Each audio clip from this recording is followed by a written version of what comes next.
They were curiosities, playthings of bigger powers. Now, from that pained past, out of the grim years of colonization, occupation and war, from the fierce crucible of conflict and struggle, they've emerged, tempered hard.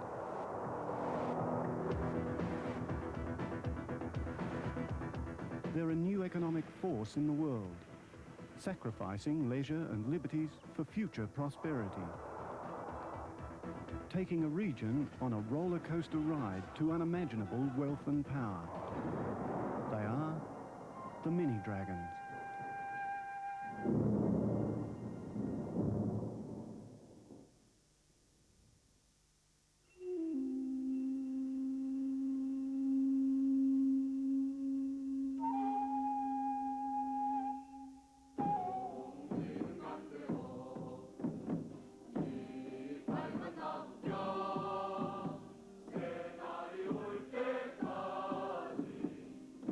In Korea, there's a word, Han.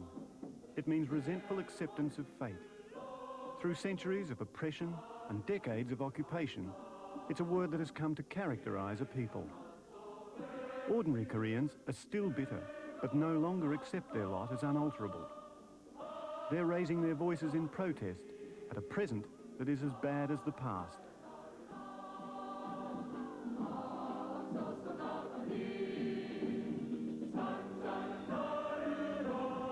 The so-called economic miracle that has transformed their country from starving third world state to modern industrial society has had a downside.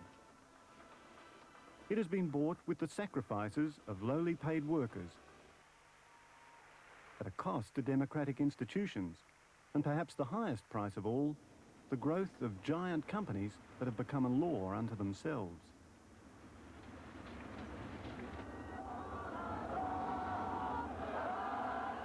South Korean workers are auditing the last 40 years and calling in their IOUs. They've worked long, hard and for little. Now, in wanting to share in the country's $14 or so billion trade surplus, they're asking for changes to the very conditions that created that surplus in the first place.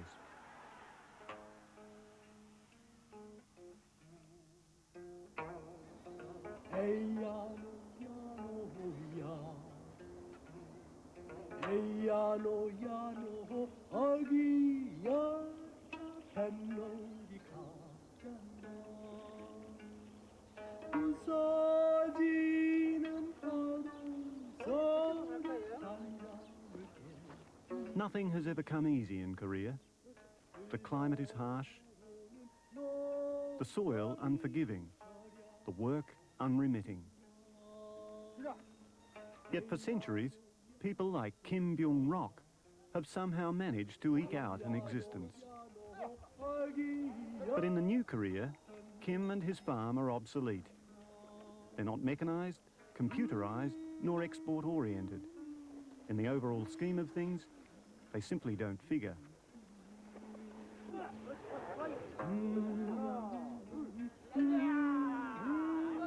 After 10 generations, Kim will be the last to farm and fish here. Instead of staying at Yalpo village, tilling the soil one day, taking the tiller of the family fishing boat the next, Kim's eldest son will be going to the city to work.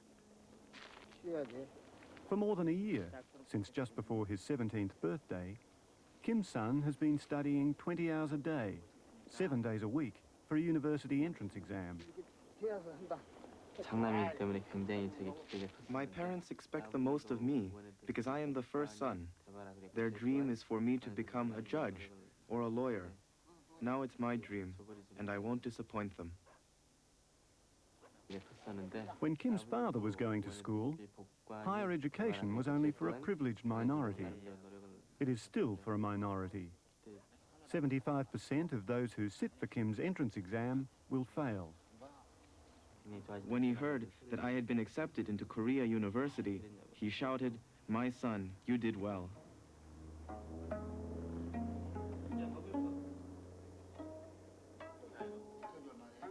In the Korea of the 90s, This family banquet is as much an expression of relief as joy. Kim's parents have dedicated their whole lives to seeing their son go to college. Now, with news of Kim's acceptance into law school, they know that, as eldest son, he will eventually be able to accept his traditional responsibility and provide for them in their old age, just as they provided for their parents.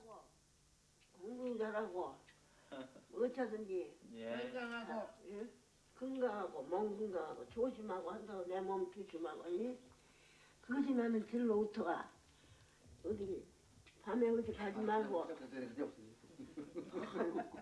Kim's grandmother is almost 90 years old. She's seen the end of the Manchu dynasty, lived through 40 years of Japanese occupation and a terrible civil war. Through all of it, her family unit has remained intact. Now it's threatened by the so-called economic miracle. From her home and birthplace, it's less than 800 kilometres to Seoul. But it's a journey from Korea's past into its future. From a way of life unchanged in centuries to a Western-looking industrial powerhouse.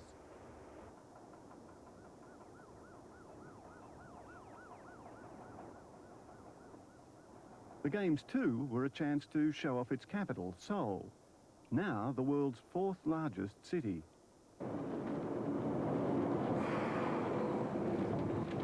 South Korea is less than half the size of Victoria. There are 40 million people. 10 million of them live here in Seoul, and more are arriving every day. Fodder for the factories, raw fuel for the insatiable assembly lines, and often these days, extra numbers for a growth industry, the protest movement.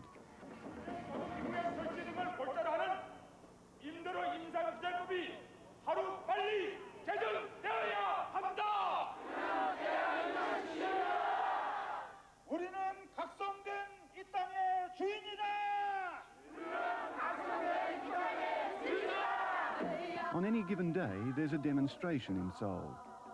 In a country as tiny as Korea, land is the most valuable of all assets. When so much of it is owned by so few, it brings out the passion in a passionate people.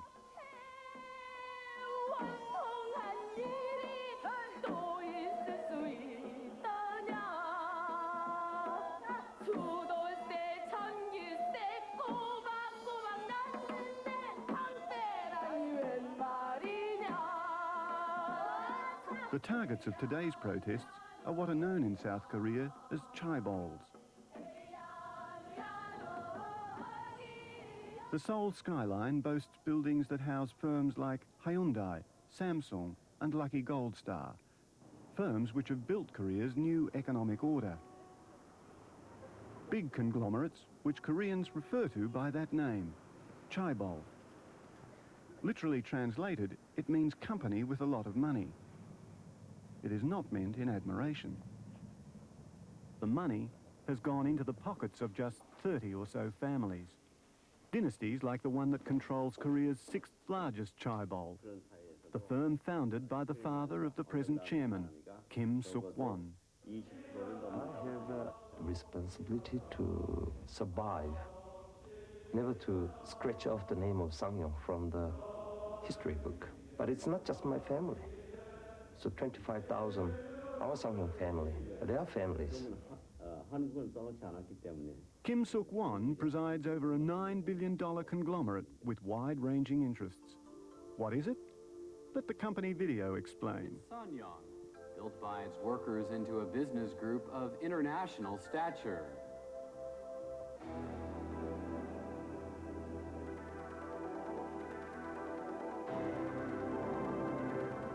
Like the other chaebol, Sang-yong got big with the help of government.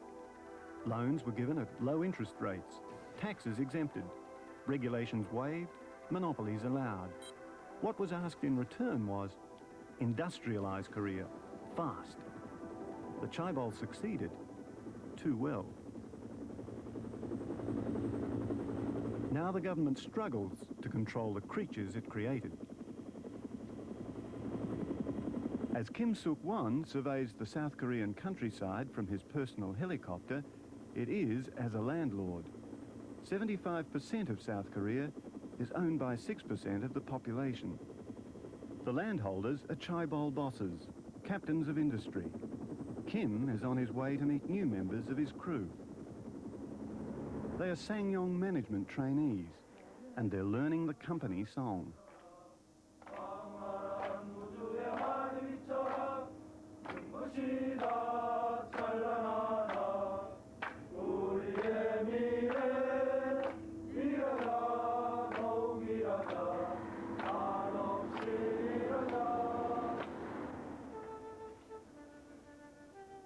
"5,000 fully qualified graduates sit each year for the Sangyong entrance exam. This year, 645 were picked. They are the lucky few, part of Korea's future elite.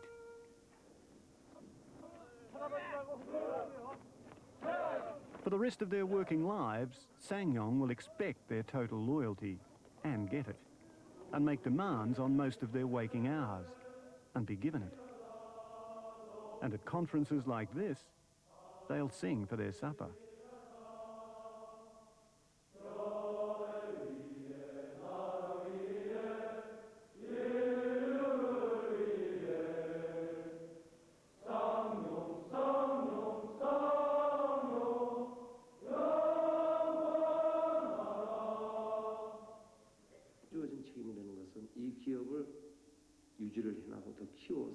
My goal is to keep the company prospering and hand it on to the next generation. Today, we are living in a new Korea. We're not isolated anymore. We've got to look to world markets.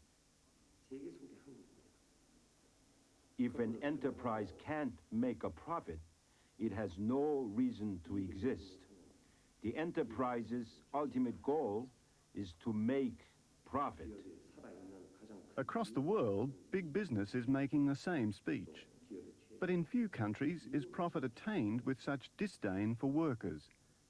South Korea has the greatest gap between rich and poor of any industrializing nation. And that fact's not lost on Koreans.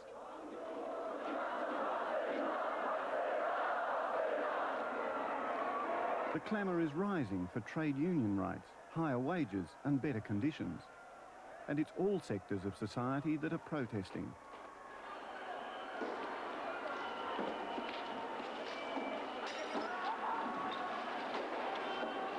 In Korea, when you talk protest, you're not talking complaints to your MP or letters to the editor. You're talking about risking your life. Here, they do it day after day. If the anger is not directed at the chaebols, then most likely it's aimed at this man. Roh Tae-woo is South Korea's president. He was elected in 1987, after 16 years of military dictatorship. He won power with the support of the armed forces, and doesn't hide the fact he still has it.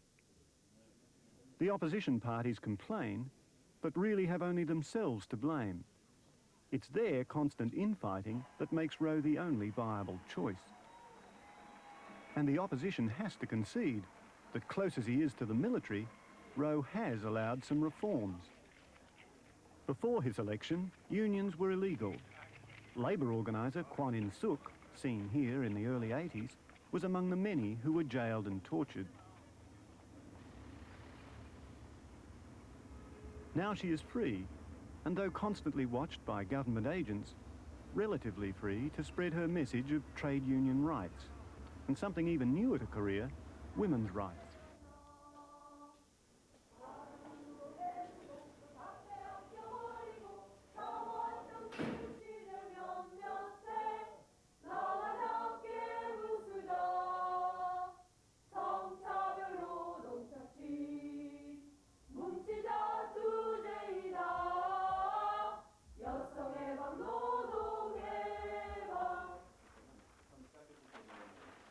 At the labour centre she founded, Kwon teaches not just